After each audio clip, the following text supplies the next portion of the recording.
Assalamualaikum dan salam sejahtera kepada semua penonton Facebook Live kami. Terima kasih kerana sudi meluangkan masa bersama kami hari ini. Perkenalkan, nama saya Dr. Siti Nurhaja yang akan menjadi moderator pada hari ini. Jadi, sempena Mouth Cancer Awareness Month, kami membawakan satu topik yang sangat penting, iaitu kesedaran kanser mulut. Kenali tanda-tanda, hentikan kanser mulut. Spot the signs, stop mouth cancer. Untuk pengetahuan semua, kanser mulut boleh dicegah dan dikesan awal sekiranya kita mempunyai pengetahuan yang betul. Jadi sebelum kita teruskan, boleh dituliskan di ruang komen anda menonton dari negeri mana saja. Okey, hari ini kami sangat berbesar hati, especially saya lah. Kerana hari ini yang mendampingi saya adalah senior saya sendiri, Pegawai Pergigian dari Klinik Pergigian Labuan, Dr. Norzawani binti Daud. Untuk berkongsi maklumat bersama kita pada pagi ini. Selamat datang, Doktor. Terima kasih sudi hadir bersama kami hari ini. Terima kasih. Apa khabar, Doktor? Baik, Alhamdulillah. Macam mana, Doktor Haja? Alhamdulillah, terlebih sihat. Alhamdulillah. Okey, Doktor. Sebelum tu saya nak tanya. Sebenarnya bulan kesedaran kanser mulut ni apa? Sebab saya pastikan ramai yang tak tahu ataupun even certain orang macam sebelum ni dengar Mouth Cancer Awareness Week. Tapi tiba-tiba ni Mouth Cancer Awareness Month pula, bulan kesedaran kanser mulut. Boleh Doktor tolong dijelaskan? Okey, bulan kesedaran kanser mulut atau Mouth Cancer Awareness Month ni kita bermula 2 ke 3 tahun lepas. Kita ambil Februari ni sebagai bulan kesedaran kanser mulut juga kerana dia terdiri daripada Mouth Cancer Awareness Month. Jadi untuk bahagian-bahagian penyakit lain juga pun ada. Jadi kita di bawah CPRCC tu sudah memikirkan, okay, why not kita buat pada bulan 2 bersekaligus. Jadi kita nak bagi kesedaran awal lah juga pada semua penonton-penonton dan semua pesakit-pesakit yang selalu datang ke klinik pergigian ni, bahawasanya bukan hanya pemeriksaan gigi, saringan kanser mulut lah. Jadi kita nak kenali, macam kita punya tema tahun ni, kenali tanda-tanda dan hentikan kanser mulut. Sebab lebih awal, lebih baiklah. Betul. Betul. Setuju. Okey. So maksudnya macam bulan kita ambil Februari ni Cancer Awareness Month lah. Betul. Dan kita termasuk sekali. Okey, sebelum tu saya nak tahu, mungkin orang-orang macam, mulut pun ada kanser mulut ke? So saya nak tanyalah secara ringkas, boleh Doktor terangkan yang dimaksudkan kanser mulut tu macam mana tu? Okey, boleh, tidak masalah. Okey, kanser mulut ni ialah sebenarnya kanser yang berlaku di bahagian dalam mulut seperti lidah, gusi, pipi, langit kita, dasar mulut, bibir tak terkecuali, dan di bahagian luar mulut boleh terjadi dekat kawasan rahang, bawah dagu kita ni sehingga ke bahagian leher lah. Okey, pada peringkat awal kanser mulut selalunya tidak sakit. Sebab tu ramai tak sedar. Tapi anda kena tahu, tak sakit tak bermaksud tidak berbahaya lah. Jika kita tak kesan dari awal, dia boleh menjadi serius dan sebenarnya benda ni menjejaskan kualiti hidup dan mungkin mengancam nyawa kita sendiri. Ramai tak tahu tentang tu. So, kira dia macam orang kata silently dekat kita lah. Faham. Okey, macam tadi kan kita dah macam bila kita dengar kanser mulut dia silent killer, kita pun dah takut. Tapi macam kita pun jarang dengar kanser mulut ni, especially dekat Malaysia ni, macam orang kata jarang ada pengetahuan lah untuk umum. So boleh Doktor terangkan, maksudnya kalau kanser mulut di Malaysia khususnya ni dia nombor berapa? Sebab selalu kita dengar kanser hati, kanser payudara, kanser cervix. Kalau macam kanser mulut ni dia nombor berapa agak-agak dekat Malaysia ni? Okey. Kalau kanser mulut di Malaysia sekarang ni lah, dia bukanlah 10 kanser utama. Okey, kanser mulut ni tak tersenarai dalam 10 kanser umum. Kanser mulut ni mempunyai insiden sebenarnya yang sangat tinggi dalam kalangan kita surprise lah dari kaum India dan komuniti peribumi di Sabah serta Sarawak. Disebabkan faktor gaya hidup serta amalan mengunyah sirih dan penggunaan tembakau yang masih diterapkan lagi dalam norma kehidupan mereka. Okey. Jadinya pengesanan lewat pengesahan lewat ni, statistik Kementerian Kesihatan Malaysia menunjukkan lebih 60% kes kanser mulut di Malaysia hanya dikesan apabila sudah mencapai tahap 3 ataupun tahap 4, late stage, yang mengurangkan peluang kelangsungan hidup secara drastik. Yalah, bila lah late stage ni, selalunya palliative stage, kita hanya boleh pesakitnya yang bergantung kepada ubat painkiller lah. Just untuk ubat tahan hilangkan sakit saja. Tiada lagi rawatan alternatif. Kita akan buat secara pembedahan ke, kemoterapi, radioterapi tu dah tak ada Orang lagi. kata most probably tak ada efektif sangat lah. Betul, bukan macam stage 1 dan stage 2 awal. Awal tu kita boleh buat macam-macam lagi. Kita boleh buat rawatan, kita boleh treat to be better, and then untuk pelangsungan hidup yang lebih tinggi lagi peratus dia. Okey, untuk dari segi jantina, kanser mulut ni dia lebih kerap dikesan dalam kalangan wanita. Kira-kira 62%. Surprisingly, lebih ramai wanita yang akan kena kanser mulut berbanding lelaki di Malaysia. Sebahagian besarnya dikaitkan dengan tabiat mengunyah sirih dalam kalangan wanita warga emas di luar bandar. Yang orang kata apa, orang tu suka letak sumpil apa? Suntil. Suntil. Okey, Dekat suntil. sini, kawasan Borneo dipanggil suntil. Okey, faham. Sirih, faham. pinang, lepas tu letak tembakau, kita letaklah dekat bahagian atas. belakang kan. Punya sampai dah warna oren-oren tu. Benda tu lah sebenarnya yang perlu dihentikan secara serta-merta. Amalan tu tidak baik. Faham. Tu yang macam sebab tu lah apa orang kata dia dah lambat detect. Sebab tu kalau boleh selarilah dengan slogan kita, spot the signs, stop oral cancer. Betul. Okey, sebelum saya nak tanya kenapa kanser mulut ni penting untuk kita detect awal lah. Macam tadi doktor cakap, kebanyakan semua dah orang kata late stage. Betul.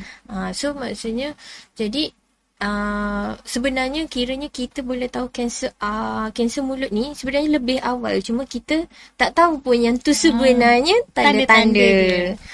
So macam mana tu? Okey, kenapa kanser mulut ni penting?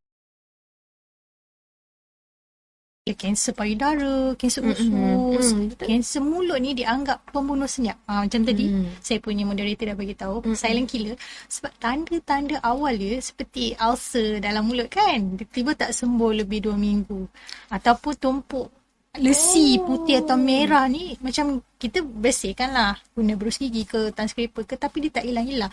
Tapi masalahnya kita tak risau sebab dia tak sakit. Itulah puncanya kenapa benda ni, walaupun tanda-tanda tu dah ada alarm lah, orang kata dah memang sebenarnya bukan normal, tapi sebab tak sakit jadi kita abaikan. Okey, faham. So macam contoh kan, kita kebanyakan macam ulcer ataupun kita panggil matikan ni macam mungkin badan panas, tak cukup minum air, kurang vitamin. So kita ada tapi macam tu je, tak ada apa-apa pun. Boleh je kadang-kadang makan, boleh dia pergi kerja kan. rasa macam sihat je. Paling susah sikit nak bercakap lah sebab tu je lah. Faham. Satulah macam tak apalah, tak payahlah. Faham. Okey. Mungkin kita boleh rehat sebentar, doktor. Kita boleh sambung lagi selepas ini.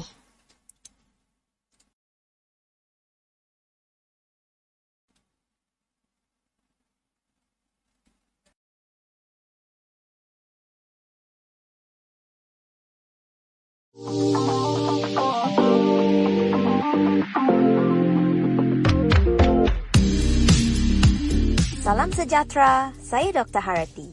Pada hari ini, jom kita berbincang mengenai fakta-fakta pergigian.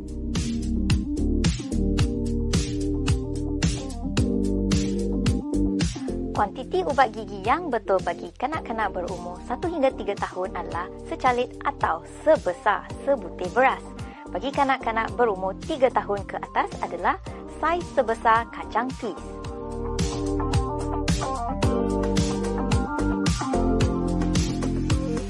Kebersihan mulut yang teruk boleh menyebabkan kuman merebak melalui saluran darah ke jantung dan menyebabkan penyakit jantung yang serius seperti infective endocarditis.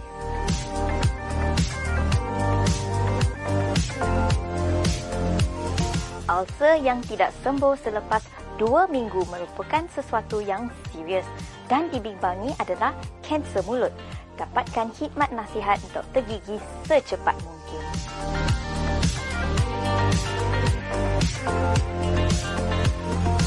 Pendahkap gigi ataupun braces digunakan bagi membetulkan susunan gigi agar fungsi mulut yang optimum tercapai. Prosedur ini adalah rumit dan memerlukan perkhidmatan seorang pegawai pergigian atau pakar yang terlatih.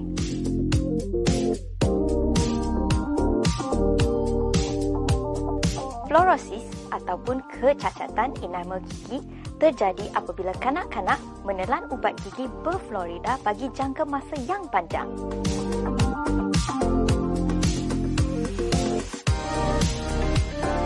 Tiada yang lebih bagus. Kedua-dua berus gigi ini dapat mencegah karies jika digunakan dengan betul. Yang penting, plak pergigian dibersihkan sepenuhnya daripada permukaan gigi anda.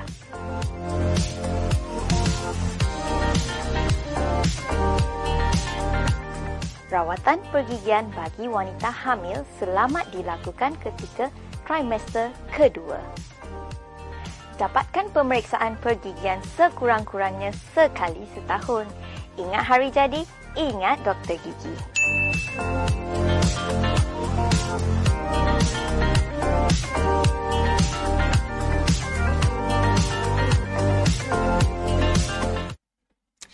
Baiklah, kita kembali FB Live bersama pegawai pergigian Dr. Zawani sempena Bulan Kesedaran Kanser Mulut. Spot the signs, stop mouth cancer. Baik doktor, tadi doktor dah jelaskan kanser mulut ni apa, tanda-tanda awal dia macam mana. Tapi kita nak orang kata perdalamkan lagi, kita informkan lagi pada umum tanda-tanda awal kanser yang orang kata orang ramai ni perlu beri perhatian ekstra. Macam tu. Macam mana tu doktor? Okey, tanda-tanda awal kanser mulut Basmi kalau nampak tu segeralah pergi ke mana-mana klinik pergigian ataupun dekat hospital Labuan kalau dekat Labuan ni lah.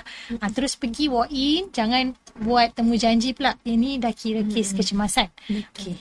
Antara tanda-tanda dia, okey, satu, ulcer atau luka dalam mulut yang tak sembuh lebih daripada 2 minggu, tumpuk putih atau merah dalam mulut, lesi putih atau merah dalam mulut, benjolan di bahagian mulut, leher dalam mulut, dekat bawah rahang ni, dagu, sakit semasa mengunyah atau menelan, lidah atau mulut tiba-tiba terasa kebas, tak boleh nak function normally, suara tiba-tiba menjadi serak secara berpanjangan lah lebih dari 2 minggu. Sekiranya anda alami tanda-tanda atau salah satu tanda di atas pemeriksaan awal saringan kanser mulut, lakukanlah di mana-mana klinik pergigian atau seperti saya kata di Labuan ni, hospital Labuan pun boleh datang walk in terus. Jika perasan perubahan luar biasa dalam mulut, jangan tunggu, jangan kata it's okay, nanti, jangan tunggu, jangan lengahkan, segera dapatkan pemeriksaan untuk buat saringan kanser mulut secepat mungkin. Betul. It can save life. Betul. The earlier the better lah. Betul. Pagi awal lebih baik. Okay. Doktor, tadi kita dah terangkan pasal apa? Doktor dah explain tentang tanda-tanda awal kanser mulut. Tapi macam mungkin penonton pun saya yakin dia orang tertanya-tanya, kenapa boleh terjadi kanser mulut ni, risiko dia. Faktor yang boleh orang kata menyebabkan kanser mulut ni apa doktor? Okey. Dia ada benda yang boleh menaikkan lagi lah faktor beratus untuk kita dapatkan kanser mulut tu. Antaranya, satu, kita tahu faktor genetik dari keluarga. Okey, tanpa kita boleh sangkan. Kedua, surprisingly, pendedahan berlebihan kepada cahaya matahari dengan kerap pada masa yang berpanjangan pun boleh contribute. Terutamanya kalau untuk kanser mulut ni di kawasan bibir lah.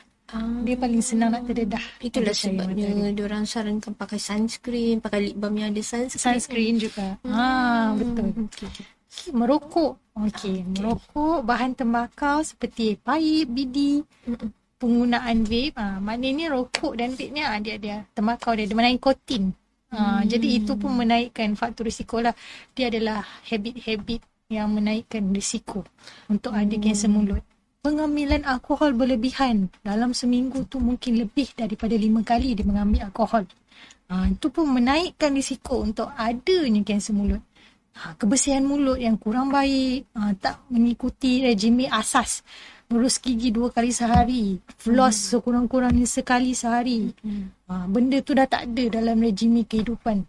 Pun boleh jangkitan human papilloma virus HPV, melemahkan imunisasi. Jadi boleh juga menaikkan risiko kanser mulut. Okey, jadi individu yang mempunyai faktor risiko seperti ini digalakkanlah untuk melakukan pemeriksaan berkala sekurang-kurangnya sekali setahun, atau anda nampak mana-mana tanda yang berkenaan, silalah walk in sebagai satu kes kecemasan. Dah nampak, dah tahu sendiri ada faktor risiko tu, ada nampak tanda-tanda yang saya bagi tahu pada awal tadi, silalah datang. Jangan simpan sendiri. Betul. Sebab kadang-kadang kita macam rasa pelik dekat badan kita. Kita test tu tak apa, mungkin 2-3 hari lagi baik. 2-3 hari bawa ke 2-3 minggu pula. Bawa ke 2-3 bulan pula. Boleh jadi sampai bertahun. Tapi itu yang menyebabkan at the end of the day, orang kata bila kita detect dah terlambat. Okey. Jadi kan macam tadi doktor dah terangkan tentang faktor risiko. So dia punya, orang kata pencegahan dia macam mana pula doktor? Okey. Langkah pencegahan kita yang kita boleh amalkanlah dari sekarang. Okey. Antara langkah pencegahan dia, mesti kita akan cakap slowly kurangkan dan berhenti merokok dan vape. Saya tahu benda ni bukan perkara yang mudah. Cakap tu mudah kan, tapi kita kena tanamkan, ada azam dah. Saya nak hidup lama dengan cara yang sihat. Okey. Mengurangkan pengambilan alkohol. Cuba kurangkan pada minimum dos yang orang kata disarankan di kesihatan. Menjaga kebersihan mulut dengan baik, mengamalkan pemakanan sihat, pemeriksaan gigi secara berkala sekurang-kurangnya sekali setahun, membuat pemeriksaan mulut kendiri di rumah ataupun mouth self examination. Tidak terdedah kepada cahaya matahari terlalu lama dan kerap. Pastikan pakai sunscreen. Macam saya punya moderator cakap, kata ajar kongsikan. Pakai payung ke, rasa kalau terlampau panas nak kita nak dekat Ramadan ni kan. Pakai payung, pakai topi. Stay hydrated. Minum air sekurang-kurangnya 2 liter sehari. Okey. Pemeriksaan awal mampu meningkatkan peluang dan dengan adanya intersection of rawatan, kita dapat berjaya meningkatkan lagi kita punya kelangsungan hidup. Peratus untuk kita survive tu lebih tinggi lah. Betul macam tadi doktor kata kan, pakai sunscreen kan, sebab orang ada tendensi, especially lelaki lah, diorang ingat sunscreen tu skincare. Salah ya.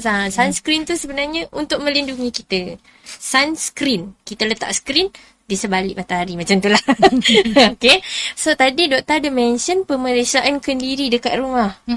Itu interesting tu, sebab yelah kita pun dah tahu tadi tanda-tanda awal kanser mulut, ulcer dekat dalam mulut. Tapi macam kadang-kadang kan ulcer ni tempat dia boleh, orang kata berubah-ubah. Betul. So macam mana tu doktor boleh jelaskan tak, ataupun mungkin doktor boleh tunjukkan juga cara-cara kita nak buat pemeriksaan mulut tu sendiri dekat rumah? Okey, boleh, tak ada masalah. Masa sekarang lah saya nak tunjukkan kepada penonton semualah. Okey, ada cara yang kita boleh lakukan dengan pemeriksaan mulut kendiri, mouth self-examination.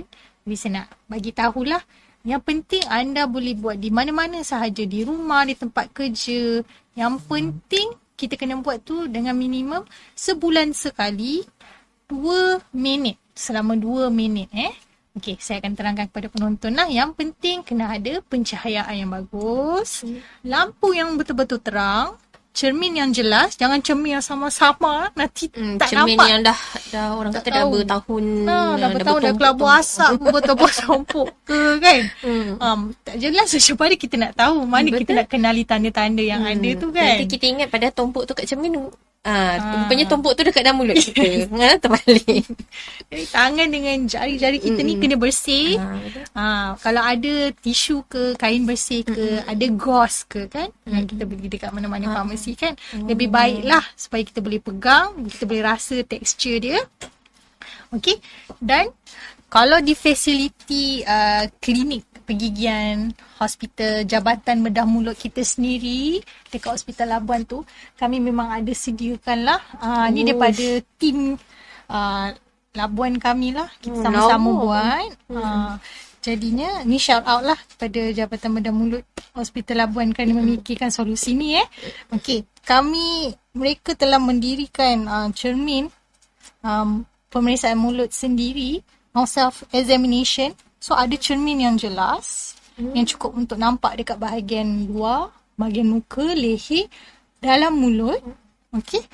Dan dia menunjukkan cara-cara dia. Okey, cara-cara dia mestilah mula-mula kita tengok, kita rasa dulu dekat bahagian bawah kita punya dagu ni, dekat rahang kiri kanan kan. Kita rasa ada tak macam benjolan ke, bengkak ke, macam biji-biji ke kan? Ada ke?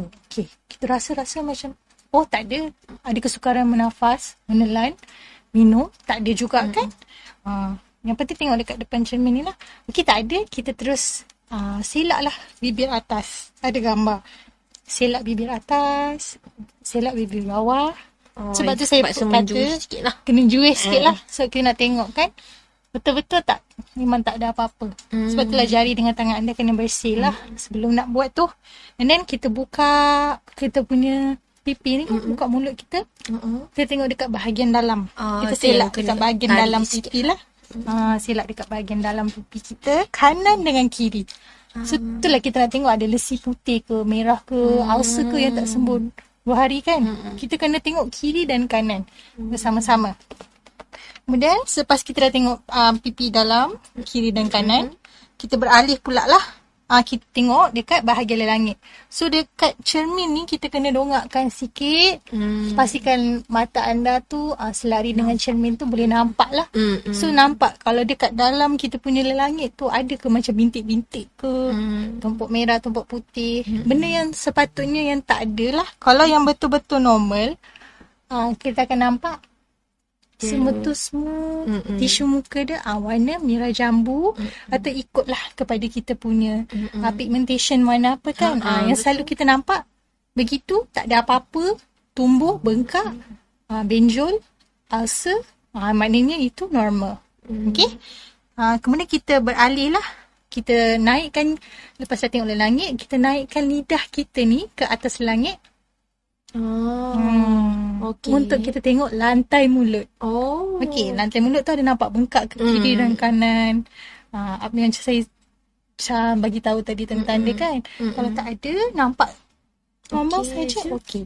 Kita terus beralih daripada lantai mulut, kena tengok lidah lah. Kita keluarkan lidah.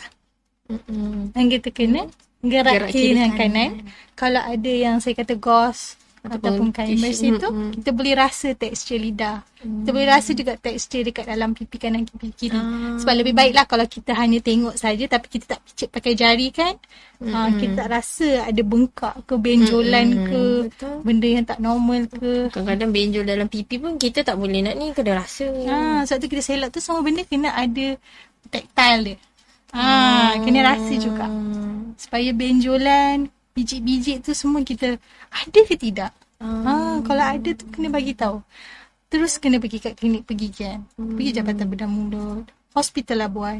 So kita sendiri bersama-sama dengan pegawai pergigian yang bertauliah akan bagi tahu, dan kita akan buat lebih lanjut lah. Lagi lanjut. Betul.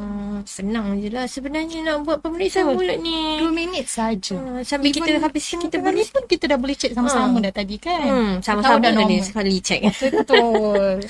Boleh lah juga macam contoh kita berus gigi pun kita boleh cek. Sebab berus gigi pun kita tengok cermin juga kan. Kita akan tengok juga. Semua permukaan gigi tu kena betul-betul bersih.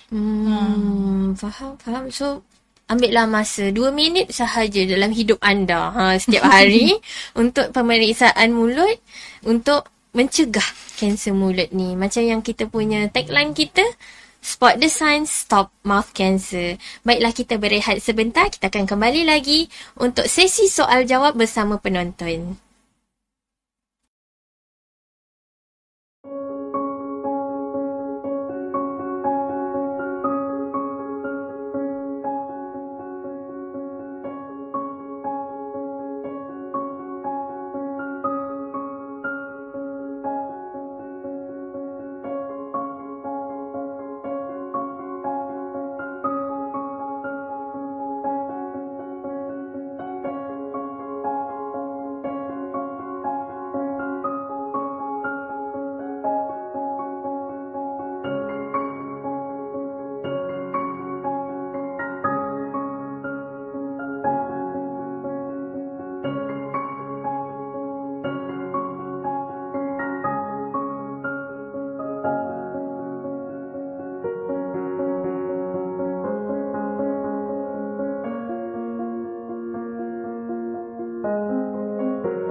Asalkan kita dapat berdua, aku pun bahagia. Kemanapun kau pergi, ku kan ikut kamu, walau ke ujung dunia. Jangankan gunung Fujiyaman, puncak Himalaya, ku ikut kamu. Jangankan ke Kamboja, ke Ethiopia, ku ikut kamu. Kalau memang kamu cinta aku, ke kutub utara, aku ikut kamu. Jangankan gunung Fujiyaman, puncak Himalaya, ku ikut kamu. Jangankan ke Kamboja, ke Ethiopia, ku ikut kamu. Kalau memang kamu cinta aku, ke kutub utara, aku ikut kamu. Jangan, jangan,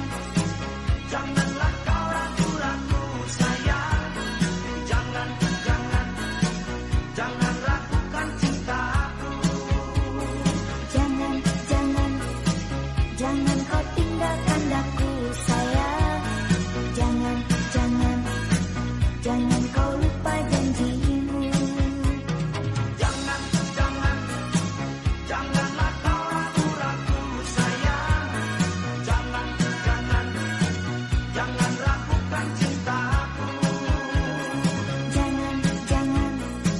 jangan kau tinggalkan aku sayang. Jangan, jangan, jangan kau lupa janjimu.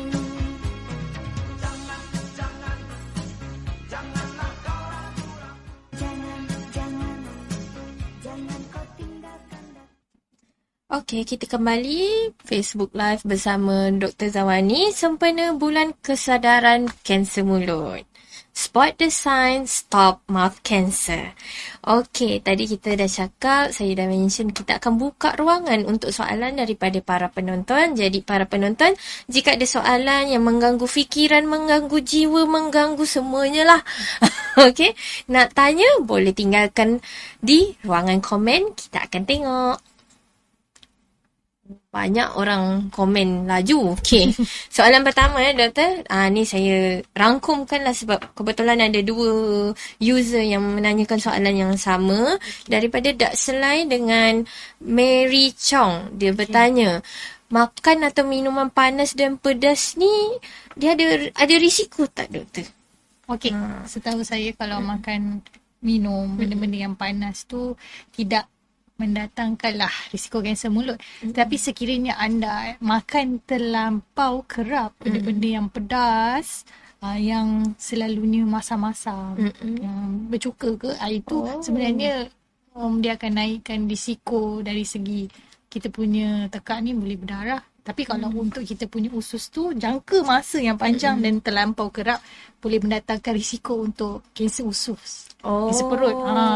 Tapi untuk kanser mulut ni, macam seperti yang saya beritahu tadilah, risiko-risiko yang boleh menyebabkan kanser mulut, kena pengambilan barang tembakau, rokok, vape, bidi, paip yang mengandungi ni suntil, sirih, pinang yang kita kata ada bahan-bahan karsinogenik lah. Okay? So dia untuk orang kata untuk mulut dia tak berapa ni sangat, tapi dia lebih ke kita punya gut lah, kita punya perut, kita punya usus. Okay, so janganlah makan pedas sangat. Macam tu kan. Berpada-pada. Semua benda kita kena sederhana. Betul. Bukan tak boleh, sederhana. Okey. Soalan berikutnya daripada Cik Hidayah Aziz. Dia tanya, doktor, saya selalu gigit bibir. Jadi bibir saya dah timbul bulat-bulat. Bila pecah, keluar lendir jernih pula. Lepas tu jadi lagi dekat tempat yang sama dah setahun lebih. Dia tanya, bahaya ataupun tidak tu doktor? Okey, dah jadi on and off secara setahun lebih lah. Okey, kalau kita secara kita dengar daripada simptom hanya melalui penulisan ni, kita ada syak mungkinlah mukosil nama dia. Tetapi apa-apa pun diagnosis tu boleh bertukar. Jadi orang kata sepentingnya dan lebih baik lagi kalau yang bertanya soalan ni Cik Hidayah Aziz datang ke mana-mana klinik pergigian yang terdekat dengan dia untuk buat pemeriksaan gigi, buat pemeriksaan secara di bahagian bibir tu, especially untuk kita tahu apa sebenarnya diagnosis kepada perkara yang timbul dekat bibir Cik Hidayah tu tadi. Supaya mereka boleh dapat, dia buat examination, dia lebih tahu apa diagnosis yang sebenar, baru dia akan bagi treatment plan. Treatment plan tu baru dia berbincang balik dengan Cik Hidayah, dapatlah kita tahu apa rawatan yang terbaik terhadap penyakit itu tadi. Sebab kita tak boleh, kalau kita tak tengok dekat chair side, kita tak boleh simply cakap tu sakit apa. Betul. Okay, segeralah ke klinik pergigian. Faham. So better jumpalah doktor. Setahun lebih. Penat kalau saya pun penat tu. Balik-balik datang balik-balik datang. Especially kat bahagian bibir orang boleh nampak. Mungkin bagi Cik Hidayah tadi bolehlah datang ke klinik pergigian yang terdekat. Tak payah book appointment, walk in sahaja untuk biar kita, orang kata macam tadi kita cakap lah, Pemeriksaan dulu. Buat pemeriksaan dulu supaya kita boleh tahu lebih awal, boleh plan orang kata rawatan dia macam mana. Okey, seterusnya soalan daripada Mak Cik Icha. Dia kata, hai doktor, apa yang menyebabkan mulut berbau, berus gigi 3 kali sehari tapi masih busuk? Okey, ada beberapa faktor lah. Okey, yang menyebabkan kita punya mulut ni masih bau. Satu, okey, teknik memberus gigi kita tu bukan pada teknik yang diajarkan lah oleh pegawai pergigian atau mana-mana doktor gigi, ataupun bila kita tengok dekat Facebook, dekat TikTok, dekat Instagram, pegawai pergigian bertauliah mengajarkan teknik memberus gigi yang betul. Mungkin tidak semua permukaan gigi tu dibersihkan. So akan ada tai gigi ataupun ada celah makanan yang masih terlekat, bercampur dengan bakteria. Jadi bakteria tu akan riliskan bau busuk dalam mulut. Kedua, mungkin bila berus tu betul lah tekniknya. Kita assume betul tekniknya, semua permukaan gigi kita dah berus, menggunakan ubat gigi yang berfluorida, tetapi ada satu organ penting dalam mulut kita yang kita tak bersihkan dengan betul, iaitu lidah. Betul. Lidah. Cara nak berus lidah, kita kena keluarkan lidah kita. Kita guna back of the berus gigi kadang-kadang ada yang macam garis-garis, bintik-bintik tu. Ataupun kita panggil tongue scraper. Ataupun kalau tak adalah darurat, kita guna dekat bristle berus gigi yang soft tu, kita beruskan, kita keluarkan lidah, berus luar ke dalam. Dalam keluar. Keluar. Dalam Satu keluar. arah je lah. Macam kita saja. sapu keluar lah kiranya. Sapu keluar. Okay, tapi jangan sampai terdalam sangat kita ni. Kalau terdalam, sampai ke anak tekan, kita akan muntah. Bila muntah, berus gigi, berus lidah tu tak berkesan lah. Sebab sekiranya kita muntah, kita kena tunggu 30 minit dahululah untuk stabiliskan dekat dalam mulut kita supaya tak terlampau asidik, tak mengikis kita punya permukaan gigi yang utama, enamel tu. Bila 30 minit baru kita kena berus permukaan gigi dan lidah kita balik. Kadang-kadang dalam masa 30 minit tu banyak benda kita boleh buat. So kita akan terlupa lah balik nak berus lidah dan gigi. Betul. Akhirnya hilang sebab tu dah masih lagi nafas berbau. Dan pada masa yang sama, mungkin sekurang-kurangnya selepas berus gigi 2 kali sehari tu kan, pagi dan sebelum tidur atau malam, kena juga ada floss sekurang-kurangnya sekali lah dengan teknik yang betul. Alright. Cakap pasal floss, ada pula penonton yang tanya, Mochi Mok. Dia kata, doktor nak tanya, betul ke kalau kita selalu floss gigi ni lama-lama gigi jadi jarang? Itu saya boleh cakap itu sebenarnya mitos lah. Bila kita floss dengan menggunakan teknik yang betul, boleh tengok balik, boleh datang ke klinik pergigian, doktor gigi akan ajar teknik memberus gigi, teknik floss yang betul. Boleh juga tengok ke bahagian website kita punya promosi kesihatan pergigian, boleh tengok dekat Facebook, Instagram, dekat TikTok, oleh pengamal pergigian yang bertauliah lah. boleh follow dan tengok mereka akan ajar sama ada nak guna floss benang ke ataupun floss yang ada tangkai yang boleh didapatkan di mana-mana farmasi. Betul. Daripada situ dia akan ajar teknik betul, kita buat sekurang-kurangnya sekali sehari. Dia sebenarnya membantu kita punya kesihatan gusi Betul. lebih baik. Sebab jarang-jarang ni boleh jadi dia adalah sebenarnya faktor kita punya genetik. Memang kita dilahirkan dalam keadaan gigi jarang. Ataupun yang kedua, kita kehilangan beberapa batang gigi. Betul. Menyebabkan gigi kita jarang juga. Yang Sebab ketiga, gigi boleh bergerak kan. betul. Yang ketiga, sebab memang kita tak ada rejim kesihatan pergigian yang baik, tak ada buat floss, tak ada berus gigi dengan teknik yang betul, pun akhirnya mengundang kepada masalah penyakit gusi. Dan yang lebih lagi kronik, dia akan pergi kepada penyakit periodontitis lah. Maknanya dia akan serang dekat kita punya tulang Dan juga gusi. Yes, tulang dan juga gusi kita sendiri. Soket sekeliling gusi kita tu akan menurun. Betul. Pun jarang juga. Nampak gigi jarang, panjang. Jadi itulah antara faktor ni lah. Betul, sebab selalu macam kita ingat floss gigi ni just untuk keluarkan sisa makanan je dekat celah-celah gigi. Tapi tak, sebenarnya dia juga salah satu orang kata regime yang kita boleh gunakan supaya kita jaga kesihatan gusi kita juga. Sebab kebanyakan orang, gigi elok, gusi elok jugalah. Ada yang berpendapat macam tu, tapi sebenarnya tak. Kalau macam contoh gigi elok tu, kita more tu kepada gigi yang berlubang ataupun tidak, macam tu lah. Tapi kalau gusi ni, dia as simple as yang saya tahu doktor, as simple as gusi berdarah tu pun dah menjadi tanda-tanda sakit gusi kan. Macam tu. Okey, doktor, soalan selanjutnya ada dari Puan Nurul Yuyu. Dia kata, doktor, anak dia yang bertanya. Okey, anak dia tanya, nafas berbau disebabkan apa? Untuk faktor tadi, saya ada kongsikan nafas kita berbau sebab kita punya teknik berus gigi kita tidak betul lah. Jadi bukan semua permukaan gigi kita dibersihkan. Jadi adanya makanan-makanan, sisa-sisa makanan yang masih terlekat di celah-celah gigi.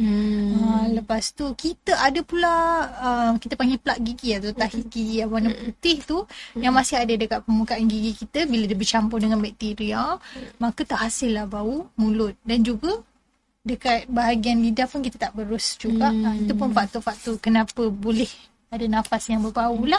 Dan tidak ada orang kata Caknanya bila kita tak pergi sekurang-kurangnya setahun sekali ataupun anak mungkin ada nurse atau doktor gigi yang datang ke sekolah yang mereka tak buat pemeriksaan gigi, jadi tak tahu apa jenis rawatan yang diperlukan dan dia ada rawatan contohnya scaling ke cucian gigi ke, gigi tu sebenarnya rosak berlubang ke, tak buat tampalan gigi. Jadi itu antara faktor-faktor yang menyumbang kepada nafas berbau, mulut berbau. Betul tu doktor, sebab macam saya ada baca ada artikel yang mengatakan satu research dia orang kata seelok-eloknya kita kena monitor anak-anak ni berus gigi sampai umur dia 8 tahun. Betul. So kalau kurang daripada 8 tahun tu maksudnya macam kalau kita fikir budak ni dah boleh bercakap, dah boleh berjalan, dia dah boleh interact dengan orang, kita dah boleh lepaskan. Tidaklah. Mama papa dekat rumah kalau boleh monitor anak-anak supaya anak-anak punya kesihatan mulut pun elok. Kita pun happy bila yang tim-tim kita orang datang ke sekolah-sekolah, cek gigi diorang, gigi elok, putih, bersih, mantap kita kata macam tu kan. Betul. Kita pun senang hati. Macam tu. Okay, next question. Ramai yang tanya kan, kenapa sampai umur 8 tahun ni? Sebab dexterity, maknanya dari segi mobility, pergerakan tangan, otot kanak-kanak ni, dia sehingga 8 tahun tu masih tidak boleh dikawal dengan baik lagi. Jadi dia nak buat macam kita, nak buat bahagian dekat dalam pipi tu, nak berus semua permukaan gigi tu, kadang-kadang dia tak dapat nak jangkau macam dewasa.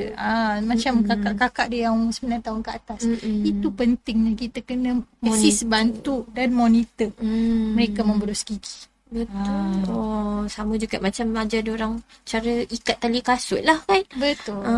Okay, faham. Okay, next question. Banyak soalan ni. Tapi itulah sebabkan masa menghalangi. So kita mungkin kita ambil soalan terakhir lah doktor. Okay, soalan terakhir daripada Munge-munge. Ataupun munga-munga. Ataupun munga-munga ni. Hati dia Wallahualam. munga-munga. Sorry lah kalau saya tersalah ya. Okey. Kalau gusi berdarah sebab apa? Ada kaitan dengan gigi ke? Okey, gusi berdarah ada beberapa faktor lah. Macam saya cakap, mungkin kerana dah lama tak buat pemeriksaan gigi sekurang-kurangnya setahun sekali. Jadi kita tak tahu apa kondisi gusi kita, gigi kita yang mungkin ada karang gigi atau kita panggil dia tata atau calculus yang mungkin terlekat dekat bahagian leher dan permukaan belakang gigi kita, sama ada di bahagian atas ataupun bahagian bawah, ataupun boleh je dekat permukaan gigi sebab memang teknik berus gigi kita tak betul. Jadi dah lama pula tak berus gigi dengan cara betul, mungkin sekali je, mungkin seminggu sekali ke baru berus gigi. Lepas tu tak buat rawatan penskeleran ataupun scaling. Jadinya bila kita berus gigi, walaupun tak sakit, gusi kita akan mendarah sebab ada radang gusi. Selagi kita tak buang karang gigi tu, tak buat teknik berus gigi yang betul, tak berus gigi 2 kali sehari, pagi dan sebelum tidur, tak buat floss, makan sesekat, plak gigi pun ada, dia jadi keras, jadi karang gigi. Jadi karang gigi. Itulah punca kenapa gusi kita berdarah, walaupun tak sakit lah. Tapi gusi kita tu tengah screaming, dia tak sihat. Betul. Perlukan rawatan segera. Betul. Macam tu. Setuju sebab orang kadang-kadang macam contoh kan, orang kata berus gigi, jaga pemakanan, tapi gusi masih lagi berdarah. So kita kena tengok balik lah, kita kena check balik karang gigi ada ke tidak. Lepas tu ada orang pula, certain orang karang gigi diorang percaya boleh sebabkan gigi jarang, padahal tidak lah. Lepas tu yang saya selalu dengar tu, doktor,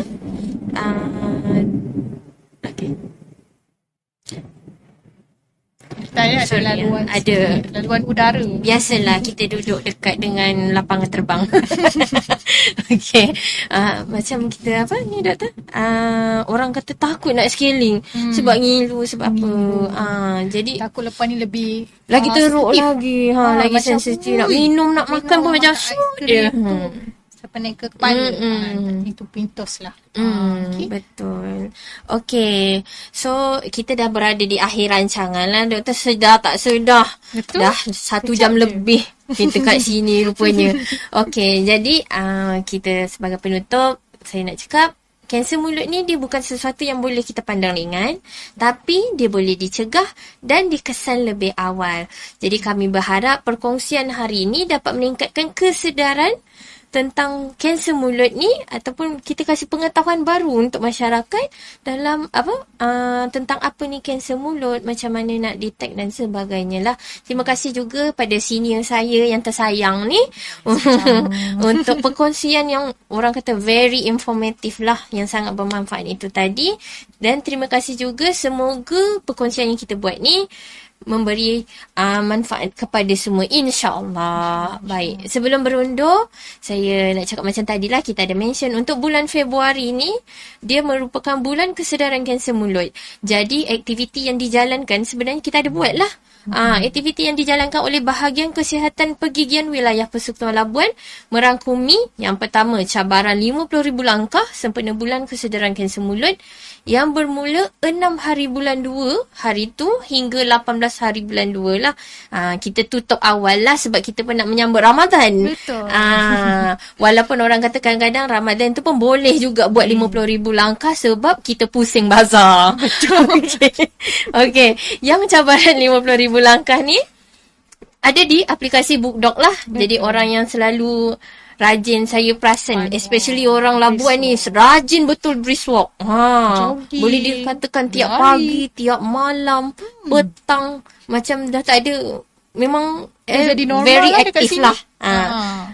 Macam slogan kita jugalah. Labuan Pulau Sihat. Macam tu. Okay. So, jangan lupa muat turun aplikasi BookDoc sekarang. Dan kalau anda bukan BookDoc Premium, anda boleh masukkan promo kod MCAM, semua huruf kecil, 2026. Okey, selain daripada itu, untuk program penjawat awam pun kita ada juga. Jadi kita bukan hanya saja menjaga kesihatan masyarakat, kita jaga juga kesihatan kolik kita, penjawat awam kita, staf kesihatan, staf, orang kata memang staf kita secara umum lah yang bekerja di bawah kerajaan. pada hari Sabtu 14 hari bulan 2 ni yang bertempat di Jabatan Kesihatan Wilayah Persekutuan Labuan, dan adanya pemeriksaan pergigian dan saringan kanser mulut yang bertempat di bilik gerakan bersebelahan Wellness Hub Labuan dari jam 7.30 pagi sampai 4.30 petang.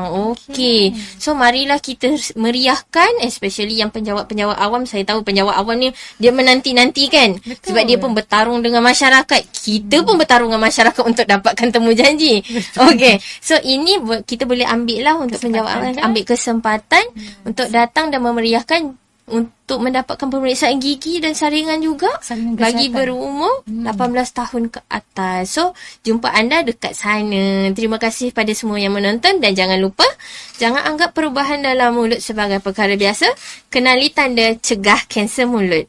Periksa awal rawatan lebih berkesan dan menyelamatkan nyawa. Ingat, spot the sign, stop mouth cancer. Jangan lupa kongsikan video ni, sebarkan kesedaran, jaga kesihatan mulut anda. Assalamualaikum, salam tengah hari, selamat tahun baru Cina kongsi Facai dan selamat berpuasa Ramadan Mubarak in advance. Sehingga berjumpa lagi di FB Live akan datang. Bye. Bye.